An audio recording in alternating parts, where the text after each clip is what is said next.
Aujourd'hui, ces apprentis couvreurs vont découvrir un matériau isolant un peu particulier, la ouate de cellulose.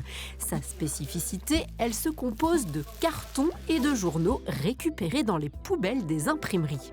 Voici la cellulose dans un sac de récupération où on voit cette matière qui a déjà été décompactée, aérée. Et c'est parti pour son insufflation sur ce versant de toiture. Ces étudiants bénéficient d'un tout nouveau module dispensé au sein de l'IFA-PME de Mons et piloté par le cluster wallon Éco-Construction. Pour Guillaume, qui se rêve chef d'entreprise, s'initier à ce genre de technique est un plus pour le futur. On va à un moment donné être forcé de devoir faire la transition énergétique et on a l'augmentation des prix du pétrole. Donc pour moi, c'est essentiel de s'actualiser. S'actualiser tout en misant sur la durabilité. La cellulose fait en effet partie de la famille des matériaux qu'on appelle biosourcés. Aussi dans la famille, la paille, le chanvre, le bois, la terre, tous fabriqués à partir de matières organiques renouvelables, ils offrent une large palette d'avantages. Ils ont plusieurs casquettes par rapport à un matériau de construction conventionnel pétrosourcé qui a été fait généralement après-guerre pour un usage au prix le plus bas, un matériau de construction écologique. Il a des capacités thermiques, évidemment. Il a des capacités de régulation de l'humidité.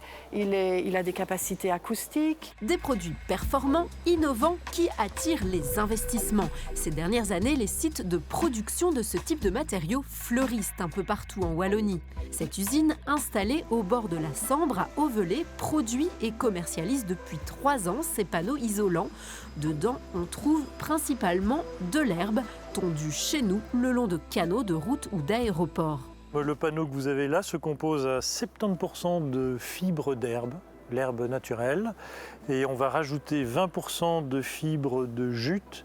C'est de la fibre de jute recyclée qui provient de sacs de café et de cacao qu'on récupère au port d'Anvers.